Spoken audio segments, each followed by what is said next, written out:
The café was almost empty when he came in, and Zara knew before he spoke that it was going to be bad. She had learned to read Marcus the way you learn to read weather when your life depends on it.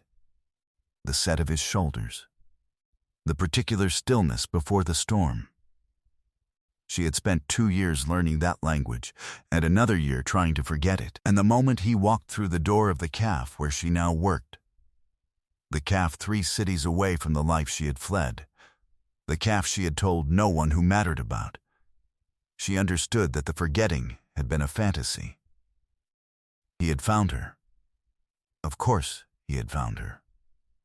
Men like Marcus always found you. Because finding you was the one project they never lost interest in. There she is, he said.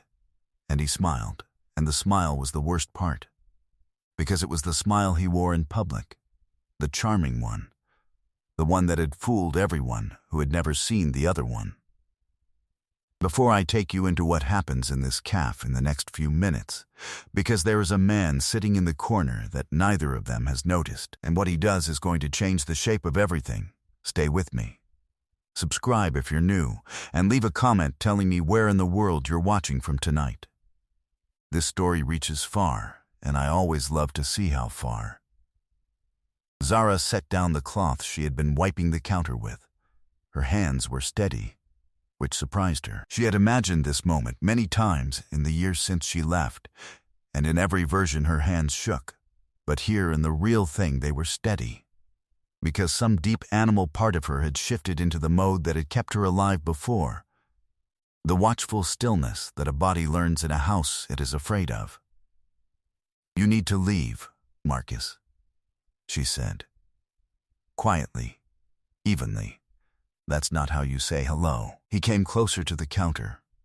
There was one other customer in the café, an older woman by the window who had not looked up, and a man in the corner Zara had barely registered when he came in an hour ago. Quiet, unremarkable, nursing a coffee. The kind of customer you forget the moment you take his order. Her attention was entirely on Marcus.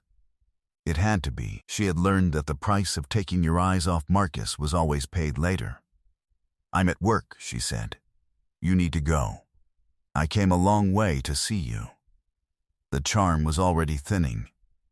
She could see it going, the way it always went, the public face sliding off to show the thing beneath. A long way. Because you ran off without a word, like I meant nothing. Like 2 years meant nothing.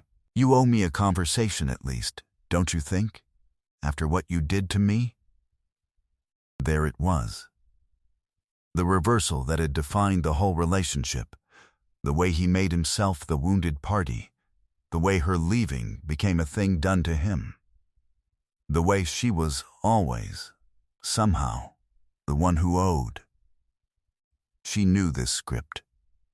She had lived inside it for 2 years. She knew that engaging with it was the trap, that the only winning move was not to argue the premise, and she knew too that not arguing it would enrage him, because what he wanted was the argument, the pull, the proof that he could still reach inside her and turn the dials.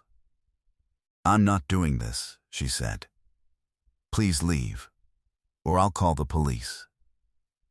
The word police did what it always did. It removed the last of the charm. You'll call the police, he repeated, and his voice dropped, and he leaned across the counter, and there was the other face, the real one, the one only she had ever been allowed to see. On me. After everything I did for you. You ungrateful little. He grabbed her wrist. He did it fast, the way he always did the physical things, fast and hard and disguised as something else, so that to the older woman by the window, who had finally looked up, it might almost have looked like an argument getting heated rather than what it was, which was a large man closing his hand around a small woman's wrist hard enough to leave marks, in the place where she worked, because she had dared to leave him. Zara did not cry out. She had learned long ago that crying out only fed it. She pulled against his grip and could not break it, and felt the old helpless terror rise, the specific terror of a body that has learned it cannot win, and she thought, with a strange clarity, that this was how it had always gone, and this was how it would always go. That you could run 3 cities away and change your name at the coffee shop, and it would still, in the end, come down to a man's hand around your wrist and no one able to stop him. She was wrong about that. She was about to learn how wrong. Let go of her.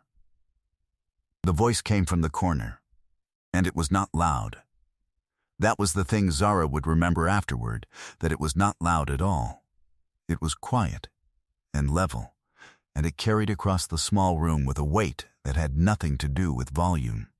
The voice of a man who had never once in his life needed to raise his voice to be obeyed. The man from the corner had stood up. He did not look like much. That was the second thing Zara would remember. An ordinary coat, an ordinary face. A man you would pass on the street without a second glance.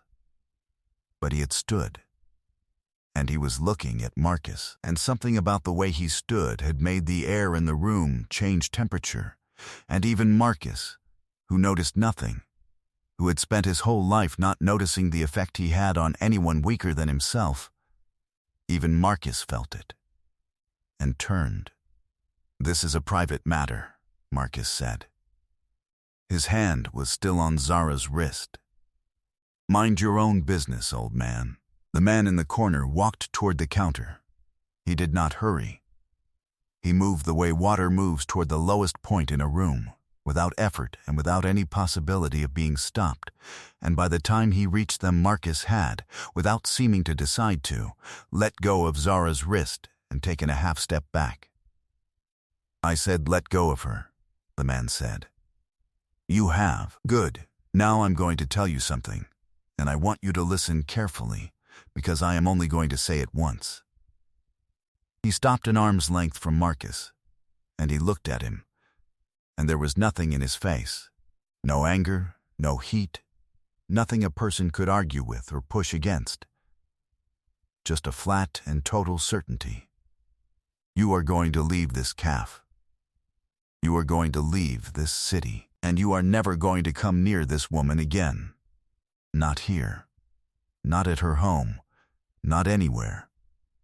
You're going to forget you ever found her." Marcus laughed. It was an ugly, uncertain laugh. The laugh of a man who could feel the ground shifting and did not want to admit it. "And who's going to make me?" The quiet man was silent for a moment, and then he said something, low just for Marcus, a handful of words Zara did not fully catch. A name, she thought, or perhaps the name of a thing, said in the register of a fact rather than a threat. And whatever it was, it did to Marcus what nothing in 2 years had ever done. It made him go pale. It made the bluster drain out of him all at once, like water out of a cracked cup, and left behind a man who was suddenly, visibly, and completely afraid. I didn't know," Marcus said. His voice had changed entirely. "I didn't know she was. I'm sorry. I'll go. Right now. I'm going." He went. He did not look at Zara on the way out. He half walked, half stumbled to the door, and he was gone into the street, and through the window she watched him keep going, faster and faster, until he had turned a corner and vanished, and she understood that she had just watched something happen that she did not understand. Funny thing about the men who terrorize the people weaker than them. There's always someone stronger. They just spend their whole lives making sure they only ever meet the weaker ones. The café was very quiet. The older woman by the window had gone back to her tea with the studied focus of a person who has decided she saw nothing. Zara stood behind the counter with the marks of Marcus's fingers already darkening on her wrist, and stared at the ordinary-looking man who had, with a handful of words, made her nightmare run. "Are you hurt?" the man asked. His voice, turned toward her, was different, gentler, careful, the flat certainty gone and something almost apologetic in its place, as though he regretted having had to let her see the other register at all. "No," she said. Then, honestly, "My wrist. But no, not really." He looked at the marks on her wrist and something passed across his face, brief and controlled, and then was gone. "He won't come back," the man said. "I want you to believe that, because I think you've spent a long time not being able to believe you were safe, and I don't want you to spend one more day of it than you have to. He won't come back. Whatever else you're uncertain about, be certain of that." "What did you say to him?" Zara asked. "At the end, what did you say that he was never afraid of anything?" "I've never seen him afraid of anything." The man considered the question. "I told him who I was," he said simply. "Men like that are only brave in one direction, toward people who can't hurt them back. The moment they meet something that can, the bravery evaporates, because it was never bravery. It was just cruelty with no one to stop it." He paused. "I happen to be someone who could stop it. That's all. You were unlucky enough to have him find you, and lucky enough that I was in the corner when he did. It's not more complicated than that." But it was more complicated than that, and Zara, who had spent 2 years learning to read men, who had survived by reading them, could see that it was. This was not an ordinary man. Ordinary men did not make people like Marcus run with a sentence. Ordinary men did not stand up the way he had stood up, did not carry that stillness, did not have a name that could empty the blood from a bully's face. She understood, dimly, that she had been rescued by something dangerous, and that the dangerous thing had chosen, for reasons she did not know, to be gentle with her. His name, she would learn later, was Ryuji Nakamura, and in the world he moved through it, was a name spoken carefully. He had come into the café for the reason anyone comes into a café. He had wanted a coffee, and it had been a quiet place, and he had been having a rare hour to himself. He had noticed her before Marcus came in, the way he noticed everything, and he had noticed the way she moved when Marcus walked through the door, the small, full-body recalibration of a person seeing a threat they had hoped never to see again. He had known what that was. He had seen it before, in other people, in other rooms. And he had decided, sipping his coffee in the corner, that if it went the way that particular kind of stillness usually went, he would not sit and watch it happen. He did not tell her most of this. He told her only that he had seen enough to understand, and that she was safe now, and he asked carefully, as though aware that a man asking a frightened woman anything was itself a thing to be careful about, whether there was someone she could call, someone who should know, someone who would come and sit with her, because she had had a shock and should not be alone with it. There was not. That was the thing that Zara heard herself admit, and hearing it admitted aloud was its own small grief. She had run so far and so completely from the life Marcus had built around her that she had left behind everyone in it, the good along with the bad, and she had not yet, in her new city, built anyone to replace them. She was safe now, and she was entirely alone, and the two facts sat side by side in her chest. Ryuji heard the whole of that in the simple word no, the way he heard most things, and he did not offer to be the someone. She noticed that, later, when she turned the afternoon over in her mind.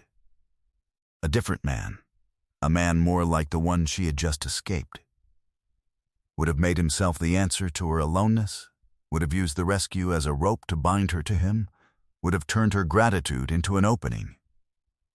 Ryuji did none of that. He made her a cup of tea himself, from behind her own counter, with a quiet competence that suggested he had made tea for frightened people before.